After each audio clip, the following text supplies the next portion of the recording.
Morning, gorgeous. Lovely to see you. I'm cheating. It's beautiful outside, but it's just cold. So, being cheaty and being inside, that means we get to have rocks and a plan with no drawbacks. So, today we have Karoite. And I don't really know much about Karoite, except that it comes from this one place in Russia, from memory. And there's apparently a limited supply of it. And I was very fortunate. A friend of mine years ago now gave me this. Hi, Alicia! So today, that's what we're enjoying. And it's just a tumbled piece. Good morning, Amy! Look at this. It's just beautiful. It reminds me of blue lace agate because of all the layers. But I don't even know if this is based on, a silica quartz type mineral or if it's something else. I'm completely ignorant. It's just beautiful. And this, I don't even know what this is. It's probably some kind of jasper, and I just dropped it. It's only a little one. It slipped out of my fingers. Excuse me, bumping everything around. So it's this little red tumbled rock. You can see it's got veins of colour through it. Good morning, Linda. Great to see you. It's lovely to see everybody. So yes, just a little tumbled friend. We're doing little and beautiful today. Because, big is beautiful and so's little. And this is not really a rock at all. This is called bluestone. And it's a manufactured stone. And it's glass that's had particles of copper or something else put into it. So this would be blue glass. And people are familiar with sunstone, which is a kind of reddish, goldy, shiny one. Oh yes, pocket thingies today, Andrea. Good morning, and good morning, Jen. Definitely this would fit in your pocket. And so sunstone is kind of familiar, and it's a sort of a brick red, and it sparkles, and that's because it's got bits of copper in it, ground up copper. Good morning, Julian. And this is blue glass that's got bits of metal in it. Don't know what sort they are. And it was actually given to me by the same person that gave me this.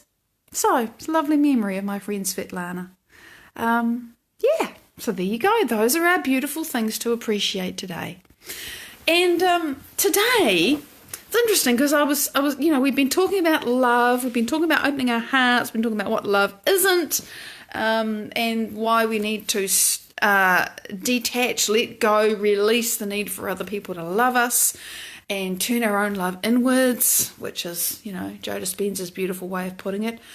We really have to love ourselves. And one way to work your way into that is to practice heart coherence, and we've been doing that on and off. It's a lovely practice, and we only ever have a few minutes. But to breathe in and out of your heart, to put your attention there, and to generate some positive emotions in that space and let them expand. I mean, that's just one way of talking about it, but if you keep doing that, you're going to make your heart coherent. And a coherent heart has a particular rhythm. It's very regular, but it's not all the same. It's actually, it goes up and down. It's beautiful. If you see a graph of what heart coherence looks like, it's about the spaces between the heartbeats, and they make this very regular pattern, and that very regular pattern sends order to the entire body and the brain. So it's beautiful. It's really good for you to generate to generate heart coherence, to create heart coherence, to generate elevated emotions, which you can only do when your heart is coherent. So, that's a great thing. But the other thing that goes with heart coherence is brain coherence, right?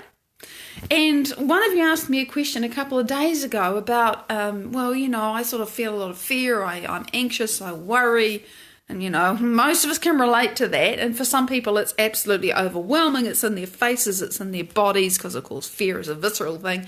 And it's just all the time I'm conscious that I'm worried, right?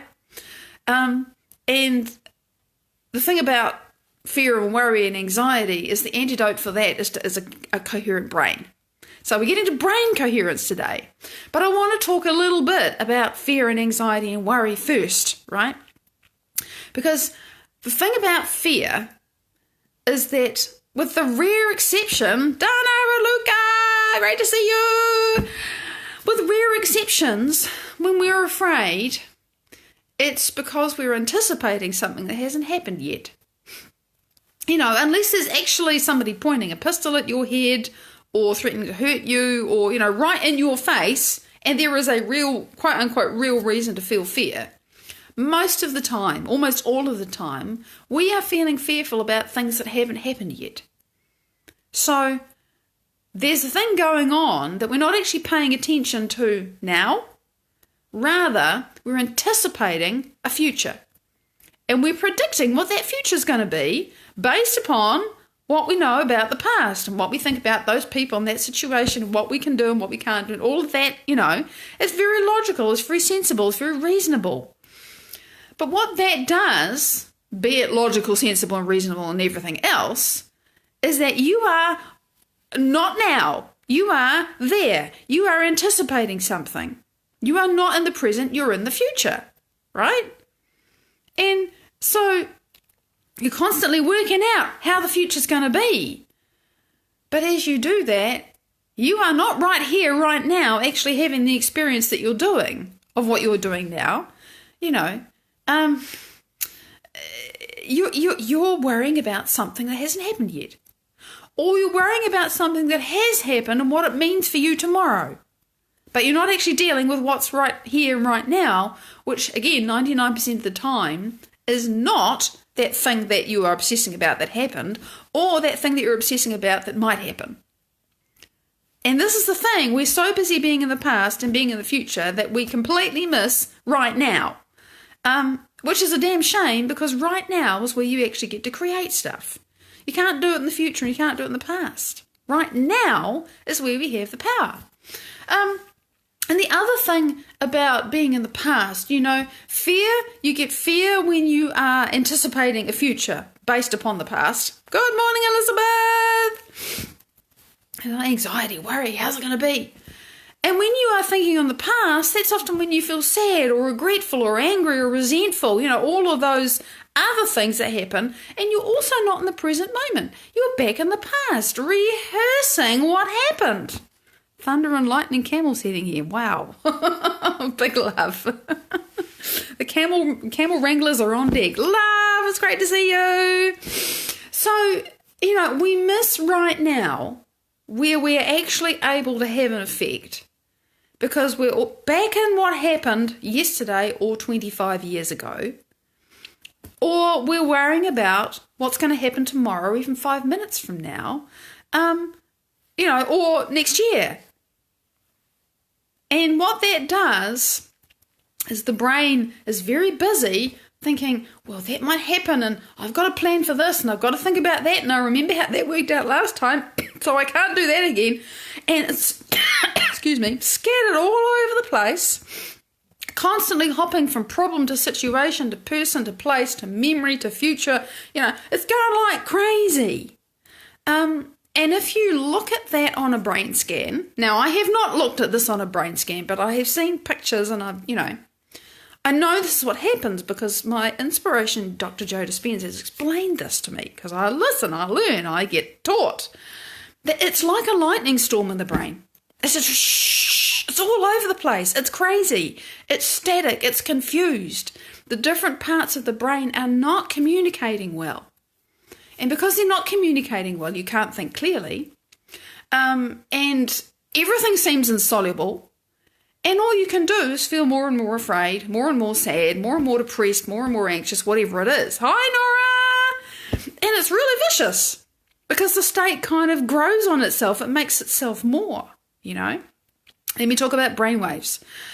What this is, when you are in that I want to climb the walls and scream state, and I've been there. And I haven't gone there for a while, actually, but I'm sure I'll go there again. It happens. When you are wanting to climb the walls and scream, the brain is running, like they can measure how many brain waves, right? How quickly, you know, you have a section of the brain that's putting out a frequency, and you can see it as a wave. And I've seen the brain scans because I've seen pictures of them.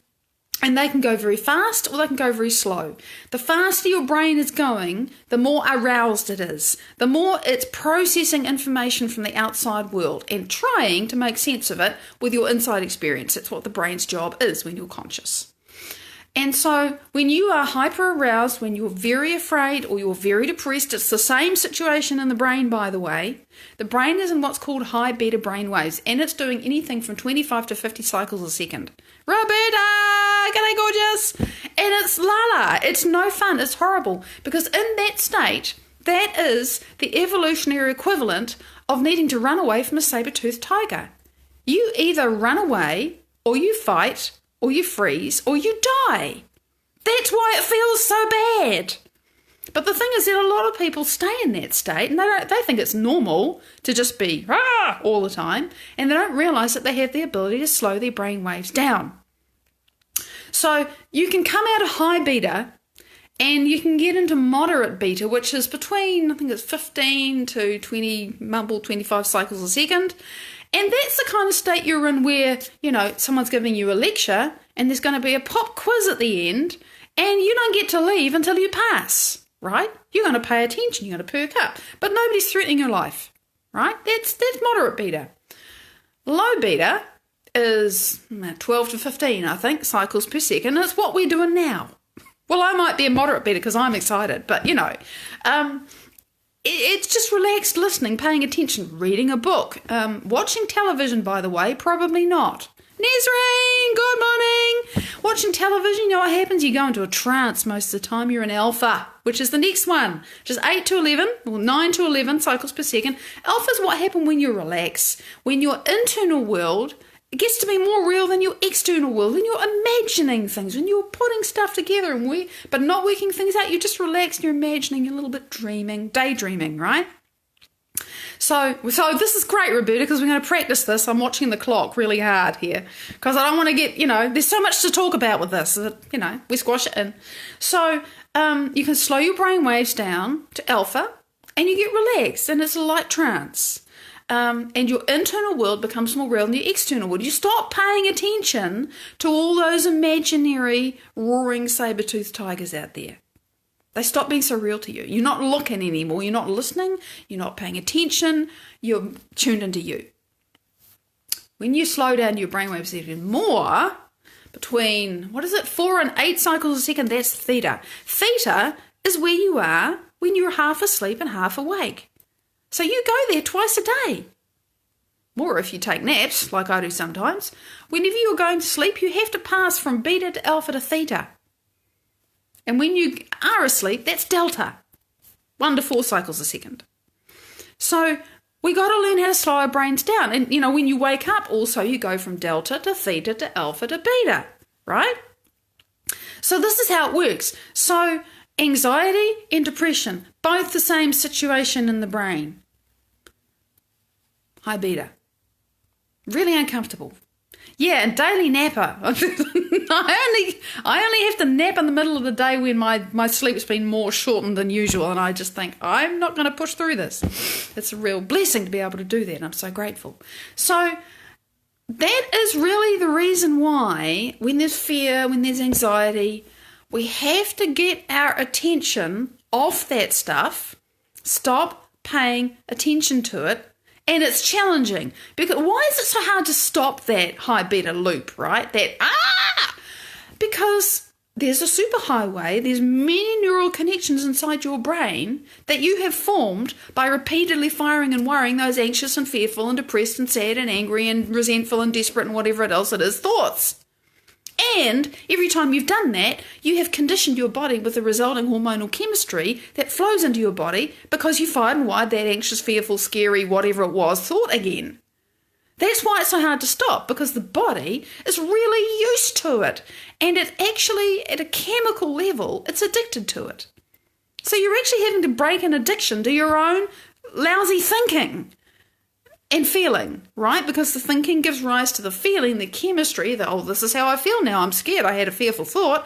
And then because you're feeling scared and because the brain works by association, it thinks, I'm feeling scared. What else is there to feel scared of? Because if there's a saber-toothed tiger in the environment, maybe there's also a cliff that I've got to make sure I don't run over, fall over it, I'm running away. And is there somebody else who's coming after me with a spear? It's evolutionary, the brain's going to look for more problems. And we've all had the experience of feeling perfectly fine, and then some little thought intrudes on your brain, and 10 minutes later you feel like climbing the walls. That's what happens. We totally get addicted to the stress, but you've got to understand that is a biochemical phenomenon and you can change it. However, it takes sometimes enormous effort of will, especially at the start, to realise that's what's going on. And you have to make a choice and you have to find a way to think differently and actually think greater than how your body is feeling you. Your body is saying, you got to feel scared. You got to feel scared. We don't know why you got to feel scared, but you just got to feel scared because this is what we're used to feeling. So feel scared, feel scared, feel scared, you get the picture. And you got to say, actually, body, no, I know I've mismanaged my energy for the last 37 years, but I'm decided that I'm going to be the mind now. And I know we're going to wrestle. And I know you're going to be like an untamed wild animal and you're going to buck and you're going to kick and you're going to send me angry thoughts or upset thoughts, anything to get your fix. But we are going to start getting conditioned to a different kind of mind. So this is the process. And I've done this, right? It probably hasn't been as hard for me as it is for some. But it wasn't easy either. And it didn't happen in 5 minutes. However, it does happen. You just got to be dedicated to yourself and your future enough that you're not going to keep on investing your energy and your attention and your chemistry and neurology and everything else into your past. Because everybody says, oh, well, you had a trauma, so that's your reason. Yeah, it is your reason, unless you decide that it's not anymore. And then, the journey begins. So, enough theory. There's tons to talk about, but really, this is my light touch over the top. There's so much to know. But more to experience. Let's do something with this. So I never talked about what the answer is. The high beta thing, right? You got to get your attention off all that stuff. How do you do that? You do it by opening your focus. So rather than me talking about it, I'll probably talk about it as we do it, but let's do it. So how are we going to do this? Okay. We're going to use the heart because that's a great center. Hi, Meredith. Good morning. Put your awareness in your heart. And if it's automatic for you to start breathing in and out of your heart, then please do, because it's only going to add to this. Not past, not future. What we're doing is getting present now. So, you could even put the word now or a sense of presence of just, I'm here. I'm paying attention in your heart, right? And you can breathe in and out of there if you like. Never hurts to generate some heart coherence. But today the focus is put your attention inside your heart and just rest it there. And if you need something to focus on while you're resting your attention in your heart, then maybe, this is what flew into my head because it's very easy. Imagine the number 1, flash it up in your heart, make it glow, make it beautiful. Now let it go. Flash up the number 2 in your number heart. Let it go. Flash up the number 3. And when I say flash, I mean make it grow, make it, come out of nowhere and be this beautiful thing. You can do it with a flower that you can open, but you're putting your attention here, you see. You just got to give yourself some reason to do it. Michelle, good morning. So put your attention in there. I can feel you playing with this. Just, put your attention inside your heart. And I remember it's inside my body, not just on the surface here, but in the center of my chest is where I'm putting my attention, and put it in there and hold it there. It's like trying to hold a wriggly fish or something sometimes. It wants to wander off and think about, that other thing that you were worrying about before we started doing this. That thing that niggles and nags, but you need to be scared about this. Really? Why? How does it help to continue to be scared about it like you have for the last however long? And you question it and you stop just accepting and believing and surrendering to the suggestion from your body and your brain that you need to continue to feel the way that you've always felt. So, put your attention in there. I distracted you, okay? Come back to the numbers or the flowers. Put something in there and hold your attention on it. As if, whatever it is, pick something. And in your imagination, close your eyes, I do recommend. In your imagination, this thing, whatever it is, maybe it's a flower, can you walk around it inside your mind? Can you make a spatial element to this thing so it's no longer just a picture, something that you are visualizing, but you are now starting to engage with it as a place that you can go and you can walk around in it? I'm just trying to get you really present in your heart. We haven't even opened the focus yet, but we're getting present. Okay, just keep playing with that. Now here's the thing. You have your awareness in your heart. Can you now start to enlarge your awareness so that you are noticing, say, there's your lungs, right? They're just around your heart. Your heart's in the middle, your lungs on either side of them and kind of in front, behind. Can you now expand your awareness so that it fills your lungs and your rib cage? Let it get bigger, right? You're opening your focus out. Can you open your focus out and kind of imagine the inside of your rib cage? There's muscles and you're breathing and they're moving and there's bones and there's cartilage. And, if you sort of think up and out, there's shoulders there somewhere and underneath there's your abdomen and all the good things in there that keep you alive. And there's your spine running up. Can you expand your awareness out into your body? Expand your awareness out into your shoulder blades. That's important. We tend to forget about behind ourselves. Oh, that feels so good whenever I do that. Okay, let's make it a little bit bigger now. Oh, you're just playing with us. Now, don't start working hard. Misty, good morning, honey. Just play with us. Just push it out. It's kind of like if you had something stretchy, not like a balloon that's really resistant, but something that you can push out and it'll stay where you push it. Just, like pushing out with your hands on something that will, I can be a bit bigger. And this space that you're starting to explore inside your body, maybe you can go outside through your skin now. And now you're still in your heart, but you are now focusing, you're putting your attention on the space that's just around your upper body. So you've now got an awareness that there is space around your shoulders and there's space behind your back. Even if you're sitting on something, there's still space behind your back. And there's space in front of your chest. And there's space below your body. And there's space above your head. And you can just open your awareness out into the space and start paying attention to it. And, you're sitting in a room, presumably, or a space somewhere. You want to get a bit adventurous. Take your observation and your awareness and notice the walls. Pick one. And just let your awareness, just like you went, around there was a flower inside you or whatever it was, and you went around it, go around the room with your awareness. Explore the space with your eyes shut, right? It's easier with your eyes shut. Just open out into the space. Your awareness. You don't need your eyes for this. So it's like you're probing the sense of the space around you. There's a particular sense that does this. It's called proprioception. Proprioception is a sense of your body in space, I beg your pardon. So you need to know where your body is. But there is also a sense of the space around you, your spatial awareness.